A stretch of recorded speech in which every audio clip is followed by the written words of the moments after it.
நான் வந்து இந்த பதத்திலிருந்து தான் இருக்கிறோம் ஆண்டவருடைய சத்தியத்தை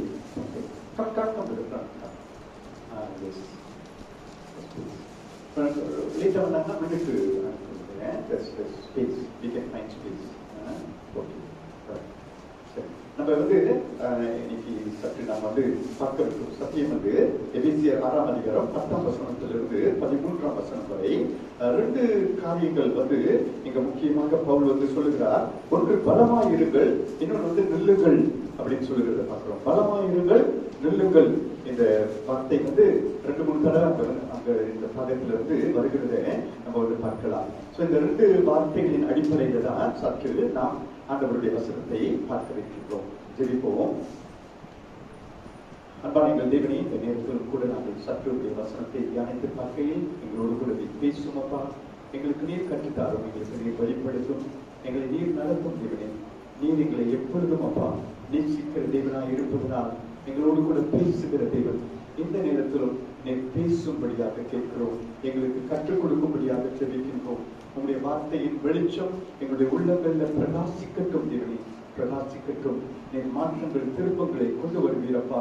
இருளானவைகள் எல்லாம் அப்பா, இருளானவைகள் எல்லாம் மறைந்து போக வெளிச்சத்துக்குள்ளாக நாங்கள் காணப்பட்டு வெளிச்சத்தின் பாதையில நடந்து செல்வதற்கு உங்களுடைய வார்த்தை இந்த நேரத்திலும் ஆவியானவரின் மூலமாய் நீர் அனுப்பவும் நாங்கள் பெற்றுக்கொண்டு ஒவ்வொரு பொருளும் உமக்கென்று ஜீவிக்க நீர் கிருபை கொடுக்கும்படியாக ஜெபிக்கிறோம்.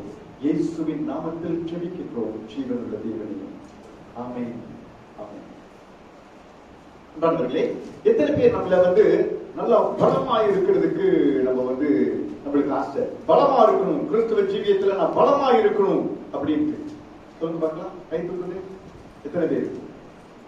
சிலருக்கு விருப்பம் இல்லையா? All of us like to be strong. யாருமே பலவீனமா இருப்பதற்கு நம்ம வந்து விருப்பப்பட மாட்டோம். எல்லாருமே நல்லா பலமா இருக்கணும், சரீரத்திலும் பலம் இருக்கணும், ஆவியிலும் பலம் இருக்கணும் அப்படின்றதுதான் எல்லாருக்குமே இருக்கக்கூடிய ஒரு வாஞ்சை, ஒரு விருப்பம். இங்க வந்து பவுல் வந்து இங்க இந்த வசனத்தை ஆரம்பிக்கும் போதே 10ஆம் வசனத்துல கடைசியாக அப்படின்னு சொல்லுகிறதை பார்க்கின்றோம். ஃபைனலி அப்படின்னு சொல்லுகிறத பார்க்கிறோம். நிறைய காரியங்களை வந்து போதிக்கிறார். சபையில வந்து எப்படி சபை காணப்பட வேண்டும், சபை வந்து எப்படியாக வந்து அது சிறந்த ஒரு சபையாக இயங்க வேண்டும், அநேக போதனைகளையும் அநேக ஆலோசனைகளையும் கொடுத்துட்டு அப்புறம் கடைசியாக அப்படின்னு சொல்லும் போது நிச்சயமா இது முக்கியமான ஒரு காரியம் அப்படின்ட்டு பவுல் வந்து எண்ணி இதை வந்து சொல்லுகிறதை நம்ம வந்து பார்க்கலாம். This is an important thing, and therefore finally I want to tell you something about spiritual warfare. ஆவிக்குரிய யுத்தத்தை குறித்து நான் உங்களோடு கூட பகிர்ந்து கொள்ள போகிறேன் அப்படின்ட்டு பவுல் வந்து இங்க ஆரம்பிக்கிறதை நம்ம வந்து பார்க்கின்றோம். சோ இந்த ஒரு சில வாரங்கள் வந்து நம்ம பார்க்க போகிறது வந்து ஆவிக்குரிய யுத்தத்தை குறித்து, spiritual warfare. How do we actually sort of fight a good warfare? எப்படி வந்து நம்ம வந்து இந்த யுத்தத்துல வந்து நன்றாக போராடலாம், அதை குறித்து நம்ம வந்து சற்று பார்க்க வைக்கின்றோம். சோ பவுல் வந்து இங்க ஆரம்பிக்கும் போது ஒரு கட்டளையாக கொடுக்கிறார். நீங்கள் பலமாயிருங்கள். It comes as a command, not as an option. முடிஞ்சா பாருங்க, முடியாதுன்னா பரவாயில்ல, அப்படி இல்லை. நீங்கள் பலமாயிருங்கள். இங்க அதுதான் 10ஆம் வசனத்துல சொல்லுகிறது. Be strong in the Lord and in the strength of His might. நீங்கள் கர்த்தருக்குள் பலமாயிருங்கள் அப்படின்ட்டு அவர்களை உற்சாகப்படுத்துகிறதை நாம் பார்க்கின்றோம். அப்போ தமிழ் மெதடிஸ்ட் திருச்சபை நாம் பலமாயிருப்போம்.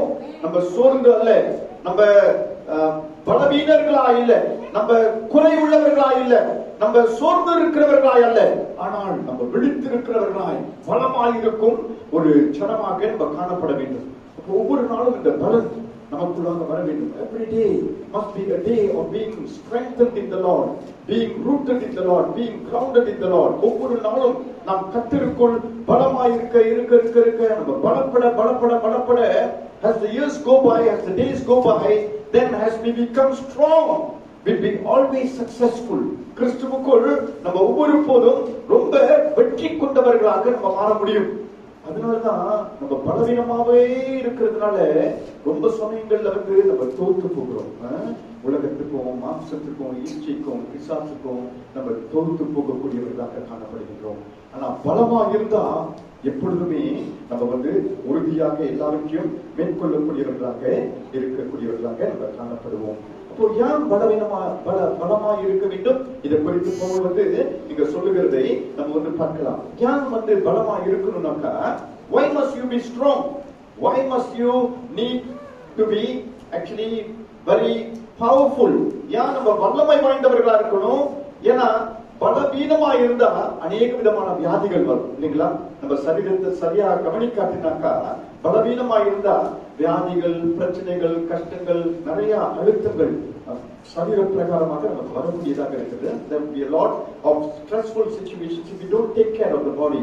Somehow or other, when we are weak, we will fall into any kinds of sickness. இந்த கொரோனா வியாதி கூட பாத்தீங்கன்னாக்கா, பலவீனமா இருக்கிறவங்களுக்கு வந்து அதிகமாக பாதிப்பு உண்டு பண்ணக்கூடியதா இருக்கிறது. ஆனா பலமா இருந்தா நம்ம வந்து எப்பொழுதுமே அதை வந்து மேற்கொள்ளலாம். எனக்கு தெரிந்த கொஞ்சம் பேர் வந்து இந்த கொரோனா வியாதியில பாதிக்கப்பட்டவங்க நல்ல பலமா இருந்ததுனால அவங்களுக்கு கொரோனா வியாதி வந்ததும் தெரியாது, போனதும் தெரியாது. அவங்க அப்படியே அதை கடந்து செல்லக்கூடியவர்களாக காணப்பட்டார். They could sail through this sickness. It was just like an ordinary flu. சாதாரணமா சளி பிடிக்கிற மாதிரி தான், சளி பிடிச்சிட்டு வந்து போன மாதிரி தான் they could actually move through, sail through. அந்த மாதிரி தான் ஆவிக்குரிய வாழ்க்கையில நம்ம பலமா இருக்கும் போது நம்ம எப்பொழுதுமே எல்லாவற்றையும் கடந்து செல்லக்கூடியவர்களாக நம்ம காணப்படுவோம். சோ பலவீனமாய் பலமா இருக்க வேண்டும் என்றால் நம்ம ஏன் பலமா இருக்க வேண்டும்னாக்கா, நம்முடைய வாழ்க்கையில நம்ம எதிர்த்து வருகிற சக்திகள் ஏராளமாக இருக்கிறது. ஆவிக்குரிய வாழ்க்கையில அதுதான் பவுல் வந்து இங்க 11ஆம் வசனத்துல இங்க வந்து சொல்லுகிறத நம்ம வந்து பார்க்கக்கூடியவர்களாக இருக்கின்றோம். 12ஆம் வசனத்துல குறிப்பாக நம்ம வந்து பார்க்கலாம். இங்க பவுல் வந்து என்ன சொல்கிறார்? இரத்தத்தோடும் மாம்சத்தோடும் நாம் போராடவில்லை. அப்படின்னா சாதாரணமாக மனிதர்களோடு கூட நம்முடைய யுத்தம் கிடையாது. நமக்கு யுத்தம் வந்து ஆவிக்குரிய ரீதியில நமக்கு வரக்கூடியதாக காணப்படுகிறது. அதான் 12ஆம் வசனத்தை யாராச்சும் வாசிக்கிறீங்களா? Someone can read that verse.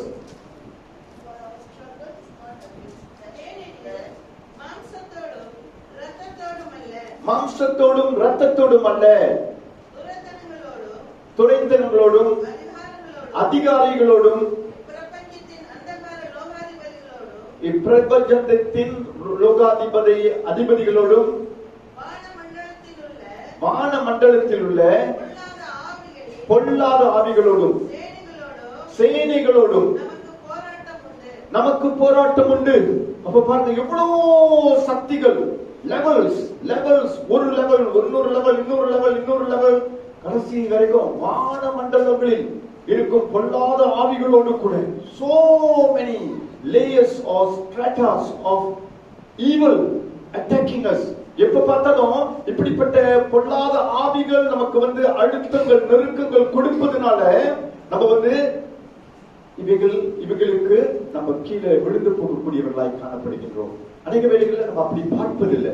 நம்ம பார்க்கும்போது, ஓ இது என்னுடைய பிரச்சனை, இது என்னுடைய பலவீனம், இது என்னுடைய குறை, அப்படிதான் நம்ம வந்து பார்ப்போம். இல்லாட்டி அவங்களாலதான் பிரச்சனை, இவங்களாலதான் பிரச்சனை, இவங்கதான் பிரச்சனை கொண்டு வராங்க, அவங்கதான் பிரச்சனை கொண்டு வராங்க, இவங்கதான் குற்றம் சாட்டுறாங்க, அவங்கதான் குற்றம் சாட்டுறாங்க, இவங்கனாலதான் இவ்வளோ பாதிப்பு ஏற்பட்டது அப்படின்ட்டு நம்ம வந்து ஆட்களையே நம்ம வந்து பார்க்கிறோம், நம்மையே நம்ம வந்து பார்க்கிறோம். ஆனா ரொம்ப சமயங்கள்ல பிசாசு வந்து ரொம்ப உற்சாகமாக செயல்படக்கூடியவனாக இருக்கின்றான். The devil is very active and he actually sort of employs all of his powers and energies and resources, and at different levels, different points, different times he's able to attack us wherever we are, at home, in the church, in our workplace, or in whichever situation we are in. எந்த நேரத்துல எந்த இடத்துல இருந்தாலும் பிசாசு வந்து தாக்குவதற்கு மனதுள்ளவனாக இருக்கிறத நம்ம வந்து பார்க்கின்றோம். சோ அந்த அடிப்படையில தான் நம்ம வந்து பார்க்கும்போது நம்ம போராடும் இந்த போராட்டம் வந்து நம்மளால ஜெயிக்க முடியாது. It is not possible to win this war. நம்ம எப்போதுமே தோற்று தான் போவோம். It is never ever possible to win this war. இந்த யுத்தத்துல நம்ம ஜெயிக்கணும்னாக்கா முடியவே முடியாது. பிசாசு நம்மை விட பலமானவன். அவனுக்கு இருக்கும் திறமை, அவனுக்கு இருக்கும் சக்திகள், அவனுக்கு இருக்கும் ஆயுதங்கள் எல்லாமே விசேஷமானது. The resources that he has, the powers that he has, and all of his energy, all of his strength, and all of his weapons are far mightier than all the strength that we have. எல்லாமே அதை வந்து நம்ம வந்து அறிந்து கொள்ள வேண்டும். We must know that no, we don't stand any chance at all. Easily will fall victim of prey to the devil. அதனாலதான் ரொம்ப பேர் நம்ம வந்து சோர்ந்து போகிறோம், தள்ளாடுகிறோம், தத்தளிக்கிறோம், ஏமாந்து போறோம். நம்மளுக்கு வந்து நிறைய போராட்டங்கள் வருகிறது, பிரச்சனைகள் வருகிறது, கஷ்டம் வருகிறது. ஒண்ணு மாத்தி ஏதாச்சும் வகையில நம்ம வந்து தள்ளுண்டு போகக்கூடியவர்களாய் காணப்படுகிறோம். We are victimized. நம்ம அநேக சமயங்கள்ல ஏமாந்து நம்ம தடுமாறி போய் விழுந்து போகக்கூடியவர்களாக காணப்படுகின்றோம். ஆனால் அப்படி இருக்க வேண்டிய அவசியம் இல்லை. There's no way that you can be always a fallen person, a backslidden person. தடுமாறி பின்தங்கி நம்ம பின்வாங்கி போகிற ஒருவராக நம்ம ஜீவிக்க வேண்டிய அவசியமே இல்லை. And that's what Paul is studying. பவுலுடைய முக்கியமான ஒரு அவருடைய கடைசியாக இங்க சொல்லும் போது இதை ரொம்ப அழுத்தத்தோடு சொல்லுகிறதை பார்க்கின்றோம். Finally be strong.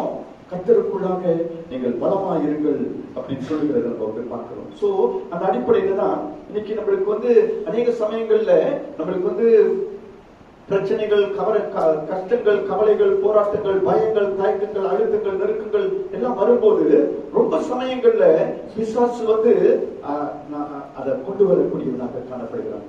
And very easily he can penetrate into our lives. ஏன்னா ரொம்ப சமயங்கள்ல நம்ம பலமா இல்லாட்டினாக்கா ரொம்ப சீக்கிரத்துல அவன் வந்து புகுந்து அநேக விதமான அட்டகாசத்தை நமக்குள்ளாக உண்டு பண்ணக்கூடியவனா இருக்கிறான்.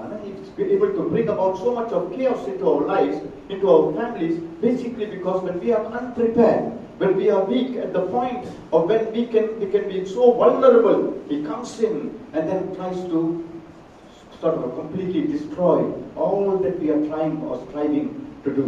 அந்த அடிப்படையில தான் அன்பானவர்களே நாம் எப்படி பலமாக இருக்கலாம் என்று நம்ம வந்து சற்று பார்க்க போகின்றோம். எப்படி நம்ம வந்து பலமாக இருக்கலாம் என்று நம்ம பார்க்கக்கூடியவர்களாக இருக்கின்றோம். எப்படி பலமாக இருக்கலாம் என்றால் முதலாவதாக நம்ம வந்து இங்க வந்து இந்த வசனத்தை பார்த்தோம்னாக்கா 10ஆம் வசனத்துல be strong in the Lord.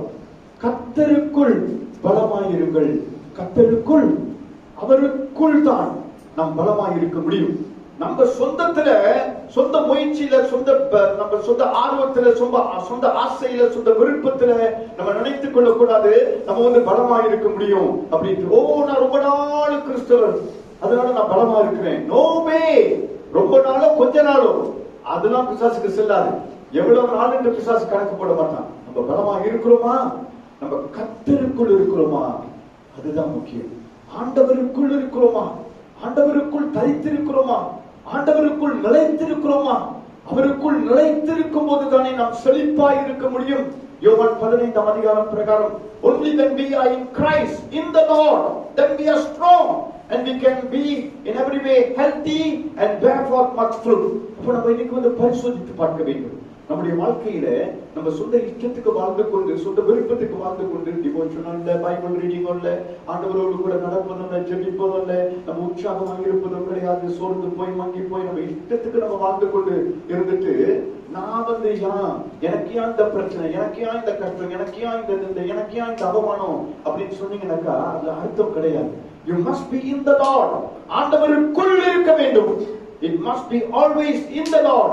என்னை பலப்படுத்தும் கிறிஸ்துவினால், அவருக்குள் தான், அவர் மூலமாகத்தான், அவர்தான் என்னை நடத்துகிறவர். வருகிற எல்லா ஆசீர்வாதங்கள், கிருபைகள், நன்மைகள் எல்லாமே அவருக்குள் தான். எபேசியர் 1ஆம் அதிகாரத்தை வாசித்து பாருங்க. ரொம்ப அழகாக பவுல் வந்து எல்லா கிருபையும், எல்லா தயவும், எல்லா இரக்கங்களையும் அவருக்குள் தான் நாம் பெற்றுக் கொள்கிறோம். 2ஆம் அதிகாரத்தில் நீங்க பாத்தீங்கன்னாக்கா அவருக்குள் தான் நாம் உயிர்ப்பிக்கப்பட்டிருக்கிறோம். நாம் மரித்து போனவர்களாக இருந்தோம், ஆனால் உயிர்ப்பிக்கப்பட்டிருக்கிறோம். அவருக்குள் தான். Everything is in Christ. எல்லாமே இயேசு கிறிஸ்துவுக்குள் தான். So we cannot live the Christian life on our own. நமக்குள்ளாக நம்மின் மூலமாகவே நாம் வந்து கிறிஸ்தவ ஜீவியத்தை செயல்படுத்த முடியாது. எல்லாமே அவருக்குள் தான். எனக்கா வெளியேறப்பட்ட அவருடைய இரத்தத்தை கொண்டு நம்மை வாங்கி நம்மை கிறிஸ்துவுக்குள் வைத்திருக்கிறார். நாம் அவருக்குள்ளும் அவர் நமக்குள்ளும் இருப்பதை நாம் ஒவ்வொரு போதும் அறிந்து கொள்ள வேண்டும். அந்த உணர்வு, அந்த அறிவு இல்லாட்டினாக்கா then it becomes very difficult. அந்த உணர்வு இல்லாட்டினாக்கா உங்களுக்கு ரொம்ப கஷ்டமான ஒரு காரியமாக இருக்கும். அதுதான் நம்மளுடைய வாழ்க்கையில நம்ம வந்து ஒவ்வொரு போதும் தியானத்துல நம்ம வந்து அமர்ந்திருக்க வேண்டும். ஆண்டவருடைய பாதங்கள்ல நேரம் எடுத்து நமக்கு தரித்திருந்து நாம் அவருக்குள்ளாக இருப்பதை நாம் உறுதிப்படுத்திக் கொள்ள வேண்டும். ஒவ்வொரு போதும் செபிக்கும் போது, நம்ம வேதத்தை வாசிக்கும் போது, நம்ம எந்த ஒரு காரியத்தை ஏறெடுத்தாலும் செய்தாலும் கர்த்தருக்குள் இருக்கிறோமா? கூட்டத்துல கலந்து கொள்ளும் போது, ஆராதனையில கலந்து கொள்ளும் போது, ஊழியர்களை செய்யும் போது கர்த்தருக்குள் இருக்கிறோமா? Anything and everything will only flourish when we are in the Lord. எந்த ஒரு காரியமும் செழிப்பது கர்த்தருக்குள்ளாகத்தான். அது இல்லாட்டினாக்க நம்ம ஒருபோதும் பலமாக இருக்க முடியாது. We cannot be strong, and when we are not strong, then we are weak. When we are not strong, then we are not unhealthy, and an unhealthy person will never ever be productive. எந்த ஒரு பலவீனமான சுகவீனமான ஒரு மனுஷனும் அவன் வந்து தன்னுடைய வாழ்க்கையில பலனை காண முடியாது, விளைவுகளை காண முடியாது. அதனால்தான் நம்ம பலமா இருப்பது வந்து நம்மளுக்கு ரொம்ப அவசியமான ஒரு காரியமாக இருக்கிறது. நம்ம நல்லா பலமா சுகமா இருக்கிறதுக்கு ரொம்ப பேர் வைட்டமின் சாப்பிடுறீங்க இல்லைங்களா? வைட்டமின் சாப்பிடுறவங்க யாருக்கு கை தூக்க சொன்னாக்கா ரொம்ப பேர் இருப்பீங்க. இந்த ப்ராடக்ட்ஸ் எல்லாம் கூட இன்னைக்கு ரொம்ப நிறைய விதவிதமான products all over the world.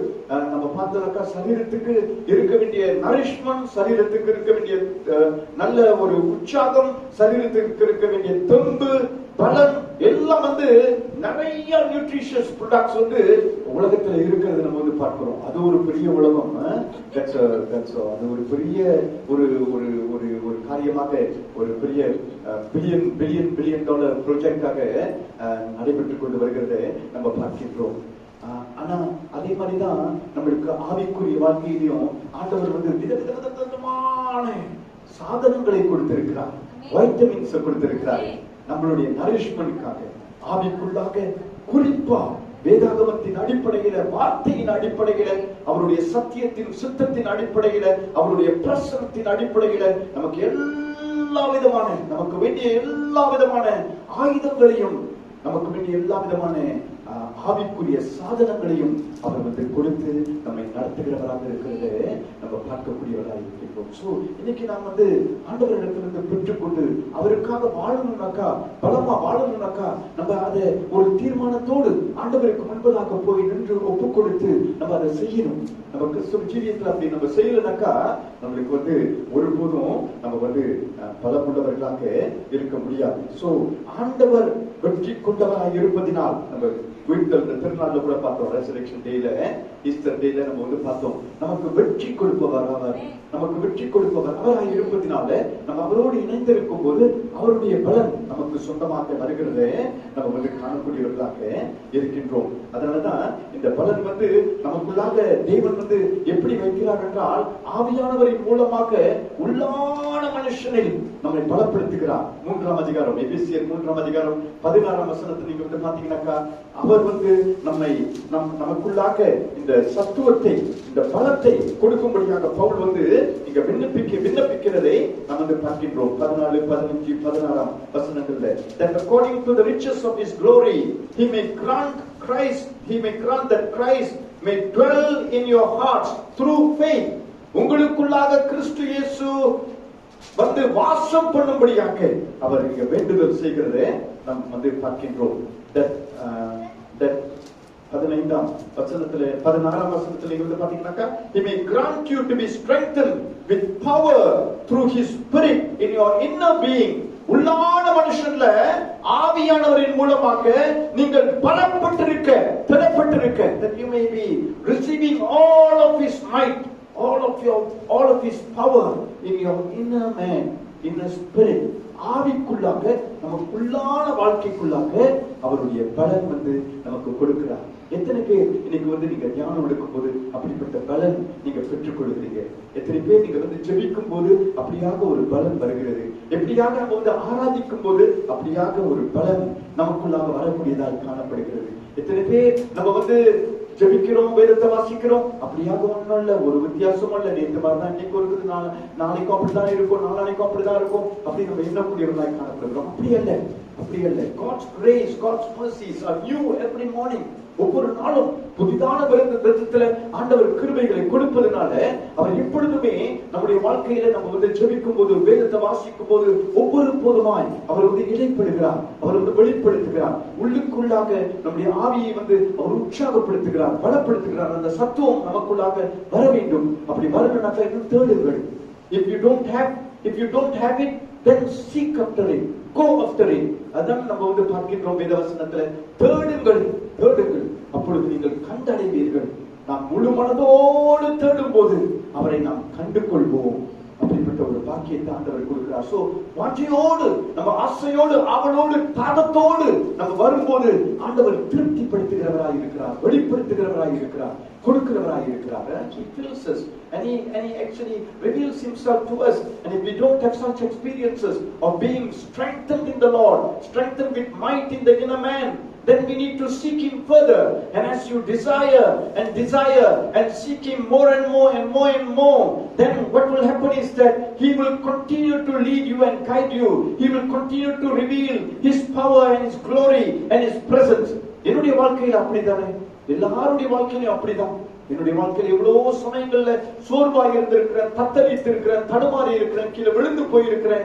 ஆனால் நஷ்டப்பட்ட, தோல்வி பெற்ற, பலவீனமான அந்த சூழ்நிலைகள் மத்தியில இன்னமுமாய் தேடுவது, இன்னமுமாய் வாஞ்சிப்பது, இன்னமுமாய் வேண்டும் ஆண்டவரே, இன்னும் எனக்கு வேண்டும் ஆண்டவரே, இன்னும் எனக்கு வேண்டும், போதாத ஆண்டவரே, தாங்க தேவனே, நீங்க நடத்துவீங்க ஆண்டவரே அப்படின்னு நம்ம சொல்லி ஒவ்வொரு போதும் நான் சொல்லி சொல்லி சொல்லி ஜெபிக்க ஜெபிக்க ஆண்டவர் கூடுதலாக கூடுதலாக கொடுக்கிறார். பசி இருந்தாதான் நம்ம வந்து சாப்பிடுவோம். பசி இல்லைன்ட்டு சொன்னோம்னாக்கா சாப்பிடவே மனசு இருக்காது இல்லைங்களா? ஆனா நம்மளுக்கு பசி எடுக்குது, ஆவிக்குரிய பசி நம்மளுக்கு வேண்டும். We must be spiritually hungry. And if you are not hungry, then God will not feed you. You will not get anything. எத்தனை பேருக்கு பசி இருக்கிறது, எத்தனை பேருக்கு தாகம் இருக்கிறது? தாகம் உள்ளவர்கள் திருப்தி அடைவார்கள், பசி உள்ளவர்கள் திருப்தி அடைவார்கள். அவர் ஜீவ தண்ணீராய் இருக்கிறார், அவர் ஜீவ அப்பமாய் இருக்கிறார். He is the spiritual living water. He is the living bread, and he will always supply. He will always supply to strengthen us. அந்த மாதிரியான ஒரு பலன் இன்னைக்கு நம்மளுக்குள்ளாக வருவது எவ்வளவு அவசியம். நம்ம பலவீனமான ஒரு கிறிஸ்தவர்களாக இருப்பது அது தகாத ஒரு காரியம், அது தகாத ஒரு காரியம். அது நம்மளுக்கும் பிரச்சனை வரும், நம்ம மற்றவங்களுக்கும் பிரச்சனை கொடுப்போம். If we are actually not strong, then we would always be a problem for ourselves, and we would also create problems for others. So அதனாலதான் அநேக சமயங்கள்ல நம்மளுக்கு வந்து சிக்கல்கள் வருகிறது, போராட்டங்கள் வருகிறது, பிரிவினைகள் வருகிறது, பகைமைகள் வருகிறது, குடும்பத்துல வந்து அநேக விதமான பாதிப்புகள் வருகிறது. நம்ம வந்து காணக்கூடியவர்களாக இருக்கின்றோம். இரண்டாவதாக நம்ம தொடர்ந்து பார்க்கும்போது நீங்க வந்து நம்ம பலமா இருக்கணும்னாக்கா நம்ம அறிந்து கொள்ள வேண்டிய ஒரு காரியம் என்னன்னாக்கா, நம்ம ரத்தத்தோடும் மாம்சத்தோடும் போராடவில்லை. இங்க வந்து நீங்க பாத்தீங்கன்னாக்கா நம்ம வந்து 10ஆம் வசனம் 11ஆம் 12ஆம் வசனங்கள்ல 12ஆம் வசனத்துல நம்ம ரத்தத்தோடும் மாம்சத்தோடும் போராடவில்லை. நம்ம வந்து அநேக விதமான சக்திகளோடு கூட நம்ம போராடுகிறதுனால நம்ம வந்து எப்போதுமே அறிந்து கொள்ள வேண்டிய ஒரு காரியம் என்னன்னாக்கா, நான் மாம்சத்துல போராடக்கூடாது, நான் மாம்சத்துல என்னுடைய சொந்த பலத்துல போராடக்கூடாது, ஆனால் ஆவிக்குள்ளாக போராட வேண்டும். சோ நம்ம பலமா இருக்கணும்னாக்கா அந்த ஆவிக்குள்ளான அந்த realmக்குள்ளார வரணும். We must come into the realm of the spirit. ஆவிக்குள்ளாக நம்ம வர வேண்டும். அப்ப நம்ம ஆவிக்குள்ளாக வந்தாதான் நம்ம வந்து ஜனங்களோடு கூட போராட மாட்டோம். குடும்பத்துல பிரச்சனை வராது, ஒருத்தருக்கு ஒருத்தர் சபையில வந்து பிரச்சனைகள் வராது. ஏன்னா நம்ம வந்து எப்போதுமே நம்ம பார்ப்பது என்னன்னாக்கா, நம்ம வந்து மனிதர்களை பார்க்கிறோம், நம்ம மற்றவங்களுடைய பிரச்சனைகளை பார்க்கிறோம், மற்றவங்க எப்படி இருக்கிறாங்கன்னு பார்க்கிறோம். மற்றவங்க நம்மள எதிர்த்து வரும்போது, மற்றவங்க நம்ம பேச்சை கேட்காத இருக்கும் போது, நம்ம வந்து ஒருவர் மதிக்காத இருக்கும் போது, சிரமங்கள் உறவுகள்ல ஏற்படும் போது நம்ம வெளிப்புறமாக தான் நம்ம வந்து பார்க்கின்றோம். ஆனால் அடியில பார்க்கும் போது நம்ம இன்னும் ஆழ்ந்து பார்க்கும் போது, when you go deeper into the realm, you see that it's actually a spiritual warfare most of the times. அப்போ நம்மள வந்து அந்த ஆவிக்குள்ளாக போகும்போதுதான், ஆவிக்குள்ளாக கடந்து செல்லும் போதுதான் நம்ம வந்து பார்ப்போம் இந்த காரியங்கள் எல்லாம் நமக்கு தெளிவுபடும். Then we'll be more alert, we'll be more strong, and we would want to strengthen ourselves. நம்ம எப்போதுமே வெளிப்புறமா பார்த்து மனுஷீக கண்கள்ல பார்த்தோம்னாக்கா வெளியே தான் நம்ம வந்து பார்ப்போம். ஓ, இந்த பிரச்சனை உங்களால இதனால என்னால அப்படின்ட்டு பல விதங்கள்ல நம்ம வந்து அந்த கண்ணோட்டத்தோடு நம்ம பார்ப்போம். ஆனா ஆவிக்குள்ளாக நம்ம பார்க்க கற்றுக்கொள்ள வேண்டும். அது எப்படி வரும்னாக்கா நம்ம வந்து நம்மளுடைய சுயத்தை வந்து சிலுவையில அறைய செய்ய வேண்டும். இந்த மனுஷீக கண்கள், இந்த மனுஷீக எண்ணங்கள், இந்த உள்ளங்கள், இந்த உணர்வுகள், இந்த சிந்தை, இந்த சித்தம், நோக்கம், விருப்பம் எல்லாத்தையும் சிலுவையில அறைய செய்ய ஒப்புக் கொடுக்க வேண்டும். அதனாலதான் மத்திய 16ஆம் அதிகாரத்துல இயேசு வந்து ஆரம்பத்திலேயே சீஷர்கள் சொல்லுகிறது என்னன்னாக்கா, எதை பின்பற்றி வாங்க, உங்களையே நீங்கள் வெறுத்து சிலுவையை எடுத்துக்கொண்டு என் பின்னால் வாருங்கள். If you want to follow me, then you must deny yourself, take up the cross and follow me. And that's how you enter into the spiritual realm. ஆவிக்குள்ளாக நம்ம போகணும், ஆவிக்குள்ளாக நம்ம ஜீவிக்கணும்னாக்கா சுயம் வந்து அறையப்பட வேண்டும், சிலுவையில அறையப்பட வேண்டும். அது முற்றிலுமாக நம்ம ஒப்பு கொடுத்தாதான், ஆண்டவரே நீங்க எனக்கு எல்லா காரியத்தையும் தெளிவுபடுத்தணும், காமிக்கணும், வெளிப்படுத்தணும் அப்படின்னு சொல்லி ஆண்டவர்கிட்ட நம்ம ஒப்பு கொடுத்து முழுதுமா தத்துவம் செய்து எல்லாத்திலையுமே ஆண்டவர் நடத்தணும் அப்படின்னு நம்ம சரணடையணும். We must surrender, we must submit, and we must ask the Lord to reign in us, rule over us, and tell that Lord, I crucified. அதனால்தான் பவுல் வந்து நான் எல்லாவற்றையும் நான் சிலுவையில அறைய செய்து விட்டேன். நான் மாத்திரமல்ல, இந்த உலகத்தையும் என்னோடு கூட சேர்த்து இயேசுவோடு கூட நான் சிலுவையில அறைய செய்யப்பட்டேன். I am crucified with the Lord. I have crucified myself and the world with the Lord. அப்படின்னு சொல்லுகிறதை நம்ம வந்து பார்க்கிறோம். அப்போ நம்ம வந்து அந்த அறைய செய்யப்படும் வாழ்க்கை நமக்கு வேண்டும். இந்த சுயமெல்லாம் நமக்கு வந்து சாம்பலாக நமக்கு வந்து போக வேண்டும். அந்த சிலுவையில அறையப்படுவது நமக்கு வந்து ரொம்ப முக்கியம். இன்னைக்கு ஒருவேளை நம்ம வந்து கோபப்படுகிறோம், எரிச்சல் படுகிறோம், பொறுமை கொள்கிறோம், கசப்பு வருகிறது, வெறுப்பு வருகிறது, சிலரை பார்த்தாலே நமக்கு பிடிக்காம இருக்கிறது. சில நேரங்கள்ல நம்முடைய வாழ்க்கையில அநேக சமயங்கள்ல நமக்குள்ளாக ஒரு பயம் வருகிறது, ஒரு தயக்கம் வருகிறது, ஒரு கவலை வருகிறது. இதெல்லாம் வந்து நம்ம ஆண்டவர்கிட்ட அறைய செய்வதற்கு ஒப்பு கொடுக்க வேண்டும். அப்ப நம்ம அறைய செய்வதற்கு ஒப்பு கொடுக்காட்டினாக்கா அது திரும்ப வந்துகிட்டே இருக்கும். It will emerge continuously, it will come and harass us. And எப்படியாச்சும் நம்மளுக்கு தொல்லை கொடுத்து நம்மளை எப்படியாச்சும் தடுமாற செய்ய வைத்துக் கொண்டு இருக்கக்கூடியதா இருக்கும். அதனால்தான் ரொம்ப பேர் வந்து இந்த பிரச்சனைகள் எல்லாம் கவலையா, பயமா, போட்டியா, பொறாமையா, எரிச்சலா, கசப்பா ரொம்ப காலங்களுக்கு அப்படியே தான் இருப்பாங்க. ஏன்னாக்கா சிலுவையில அறைய செய்வதற்கு ஒப்பு கொடுக்கல. So whenever you get இந்த மாதிரி ஒரு கவலை, இல்லாட்டி பயம், இல்லாட்டி தயக்கம், இல்லாட்டி வேதனை, இல்லாட்டி ஒரு அவமானம், இல்லாட்டி ஒரு கோபம், எரிச்சல், கசப்பு, இந்த மாதிரி காரியங்கள் உள்ளுக்கு வந்ததுனாக்கா இயேசுவின் நாமத்தில் இது எல்லாத்தையும் நான் அறைய செய்ய ஒப்பு கொடுத்து விட்டேன். அதெல்லாம் எனக்கு இனி சொந்தமல்ல, இனி ஒருபோதும் இது எனக்குள்ளாக குடிக்கொள்ளாது. None of these things. நீங்க கலாத்தியர் 5ஆம் அதிகாரத்துல பாத்தீங்கன்னாக்கா மாம்சத்தின் கிரியை குறித்து பவுல் வந்து ரொம்ப அழகாக சொல்லுகிறத நம்ம வந்து பார்க்கலாம். மாம்சத்தின் கிரியை அந்த வசனத்தை வாசிக்கிறீங்களா? மாம்சத்தின் கிரியை கலாத்தியர் 5ஆம் அதிகாரம், Galatians chapter 5 verse 16. வாசிக்கிறீங்களா? 16, 17.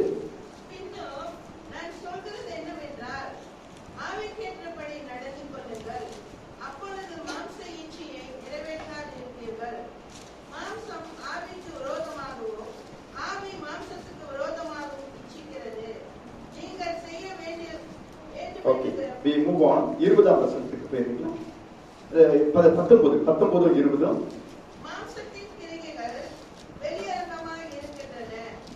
அவைகள் விபச்சாரம், வேசித்தனம், அசுத்தம், காம விகாரம், விக்கிர ஆராதனை, பில்லி சூனியம், பகைகள், விரோதங்கள், வைராக்கியங்கள், கோபங்கள், சண்டைகள், பிரிவினைகள், மார்க்க வேதங்கள், பொறாமைகள், கொலைகள், வெறிகள், களியாட்டங்கள் முதன்மையானவைகளே. இப்படிப்பட்டவைகளை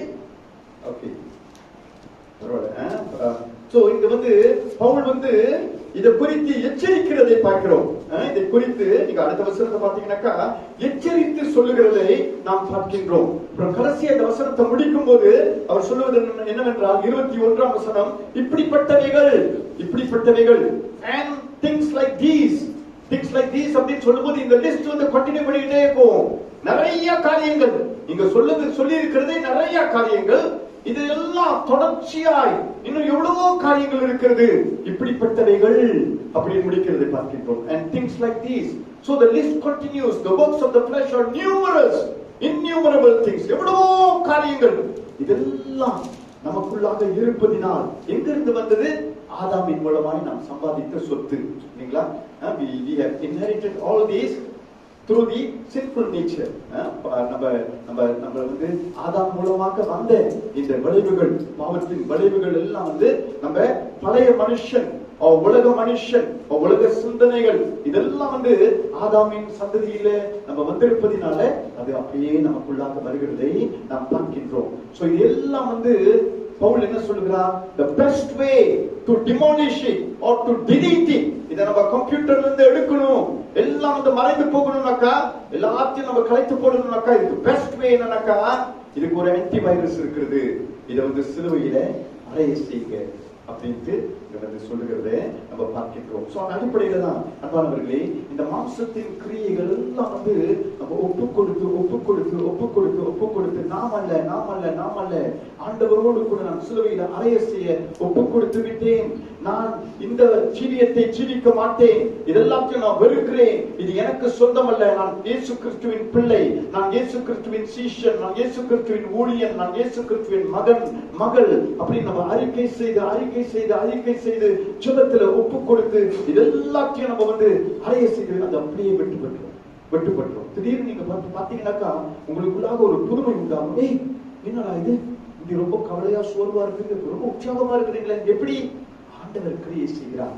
ஆண்டவர் கிரியை செய்து உள்ளான மனுஷனை பலப்படுத்தி கொண்டு அதே சமயத்துல அவர் புதுமையை கொண்டு வருகிறார். பழைய மனுஷன் களைத்து போடுகிறோம். We are completely doing away with the old man, with the old nature, and the new man has taken over. Christ Jesus is in me.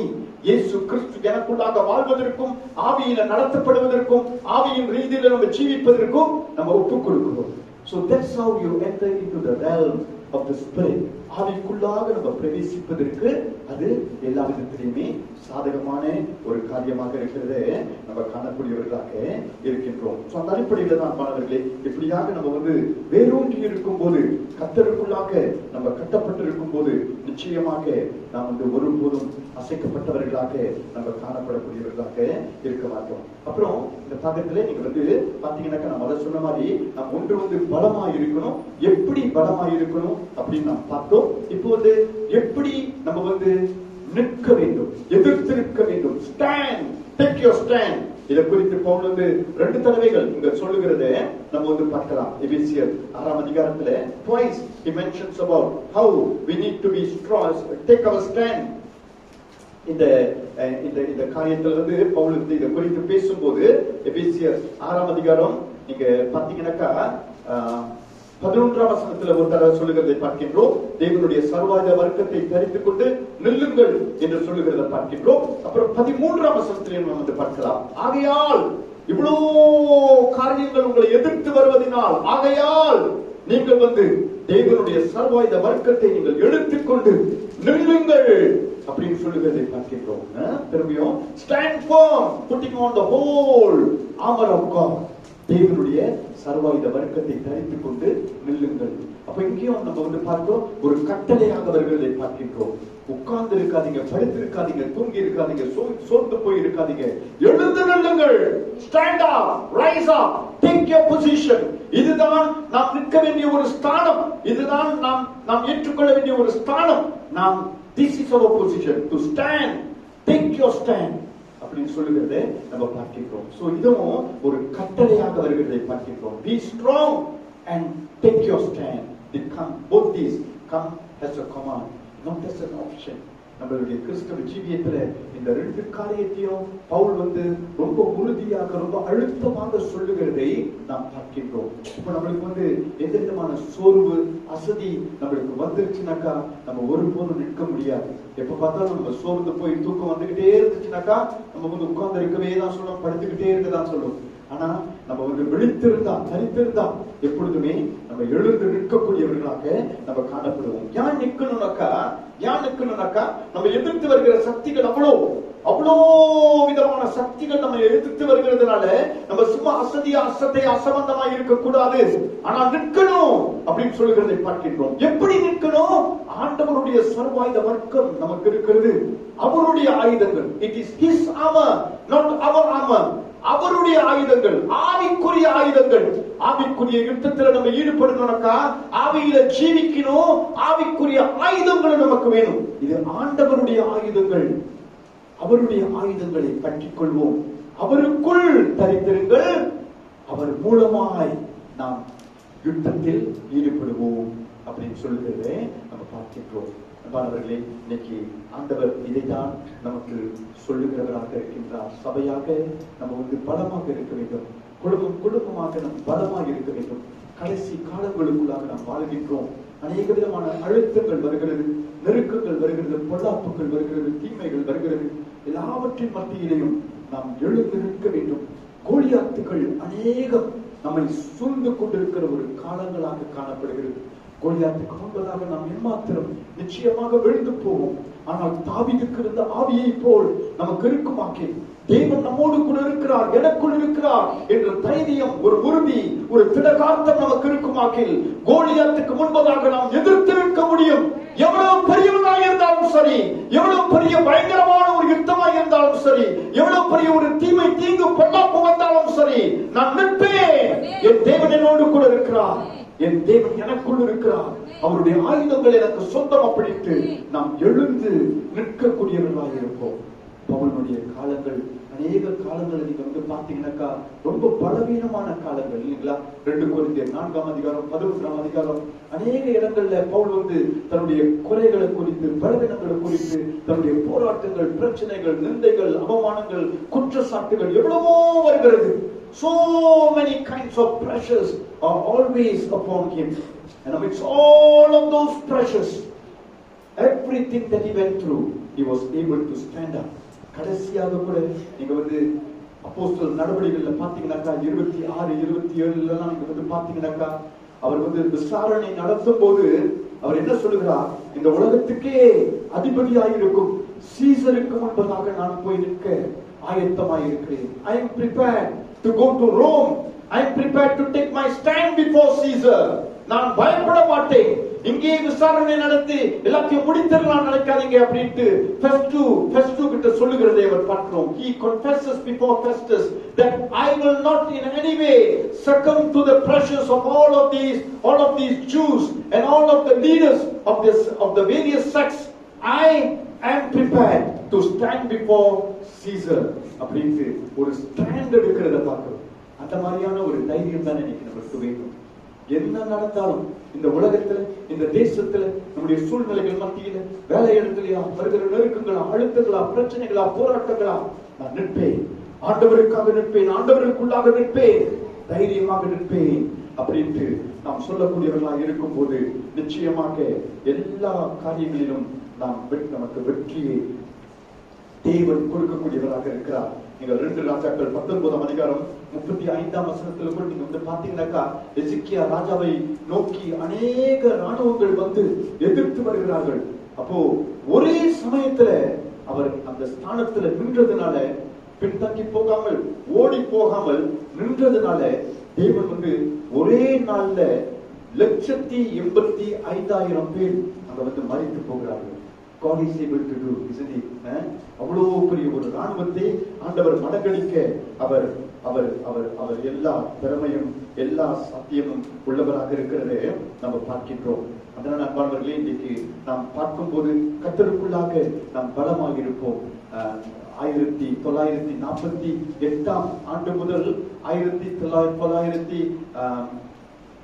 64ஆம் ஆண்டு வரை ஏறக்குறைய ஒரு 16 வருஷங்கள் ரிச்சர்ட் ஓப்ரன் என்பவர், அவர் லூதரன் சபையை சேர்ந்தவர், ரோமேனியா தேசத்துல லூதரன் சபையை சேர்ந்தவர். ஆனால் ரொம்ப ரொம்ப வீரமான ஒரு ஊழியராக அவர் காணப்பட்டார். ரிச்சர்ட் ஓப்ரன் நீங்க கேள்விப்பட்டிருக்கலாம்.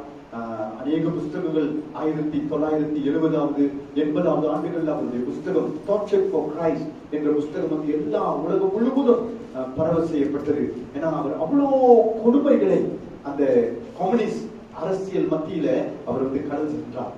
அவரை சிறையில போட்டு ரொம்ப உபத்திரவம் பண்ணினார்கள். அநேக விதமான பாடுகளை அவர் கடந்து சென்றார். ஆனால் அது எல்லாவற்றின் மத்தியிலேயும் அவர் இயேசுவுக்காக நின்றார். He was one man who boldly stood for the Lord, and because of his boldness many people became so bold to stand up against communism. அநேகர் அவருடைய உற்சாகம், அவருடைய வாஞ்சையை பார்த்து, அவருடைய தைரியத்தை பார்த்து நிற்க முடிகிறவர்களாக காணப்பட்டார்கள். இன்றைக்கு அன்பானவர்களே, பிள்ளைகள், வாலிபர்கள், பெரியவர்கள் ஒவ்வொருவருமாய் நம்ம சேர்ந்து பலமாய் இருப்பதற்கும் ஆண்டவருக்குள்ளாக நிற்பதற்கும் தரித்திருப்பதற்கும் நாம் வாஞ்சை கொண்டவர்களாக நாம் காணப்படுவோம். வருகிற காலங்கள்ல நம்ம இந்த ஆவிக்குரிய யுத்தத்தை பார்க்கும் போது நாம் இந்த தேவனுடைய சர்வாயுத வர்க்கம் அது என்னென்ன காரியங்களை பொருந்தியதாக இருக்கிறது, எப்படியாக நாம் இதை தரித்துக் கொள்ளலாம், எப்படியாக நாமும் கூட பலமாய் நிற்க முடியும் என்பதை குறித்து நாம் பார்க்க போகின்றோம். கர்த்தருக்குள்ளாக நாம் ஒவ்வொருவரும் ஒரு தீர்மானத்தோடு சொல்லுவோம்.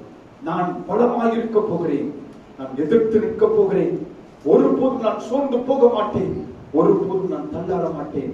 எந்த விதமான பிரச்சனைகள் குடும்பத்துக்கு வந்தாலும், எனக்கு வந்தாலும், சபைக்கு வந்தாலும், சமுதாயத்தில் வந்தாலும், என்னதான் வந்தாலும் கூட ஆண்டவருக்குள்ளாக நான் கடந்து செல்வேன், போராடுவேன், ஜெயிப்பேன் என்று அந்த ஒரு தீர்மானத்தோடு நாம் இங்கிருந்து செல்வோம். Let us move on with a decision to be strong, not to be weak, not to fall prey or victim to the evil one, and also to take our stand. We take our stand against all the forces of darkness, and that's our position. We will always move on and press on. அப்படிப்பட்ட ஒரு கிருபையை கர்த்தர் நம்ம எல்லாருக்கும் கொடுப்பாராக, ஒவ்வொருவருக்கும் கொடுப்பாராக. நம்ம சபை ரொம்ப பலமான சபையாக காணப்பட வேண்டியது.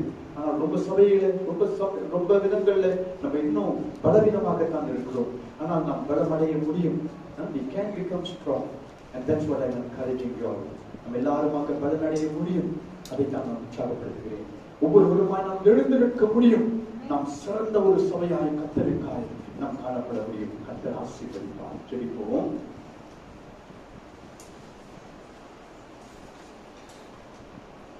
அன்பான தேவனே, பலமாக இருக்க, கர்த்தருக்குள்ளாக உறுதியாய் இருக்க, அசைக்கப்படாதவர்களாய் இருக்க, உற்சாகமாய் இருக்க, வெளித்திருக்க, எங்களுடைய ஸ்தானத்தில் நாங்கள் நிற்கத்தக்க கிருபை எல்லாருக்கும் கொடுக்கிறப்பா. எல்லாருக்கும் அப்படிப்பட்ட ஒரு வாஞ்சையை தாரும் தேவனே. ஒவ்வொருவருக்கும் நீ தந்தை நடத்தும்படியாக கேட்கிறோம்ப்பா. நீர் கர்த்தாவே, எங்கள் ஒவ்வொருவரையும் பார்க்கின்ற தேவன், காண்கின்ற தேவன், நடத்துகின்ற தேவன். நீ தொடர்ந்து செய்யும் தேவனை நீ தொடர்ந்து ஆட்கொள்ளும், ஆளுகை செய்யும். இயேசுவின் நாமத்தில் ஜெபிக்கின்றோம் ஜீவனுள்ள தேவனே. ஆமென். நம்ம கடைசியாக கிறிஸ்துவுக்குள் வாழும் எனக்கு எப்போதும் வெற்றி உண்டு. நாம் இந்த பாட்டை பாடுவோம்.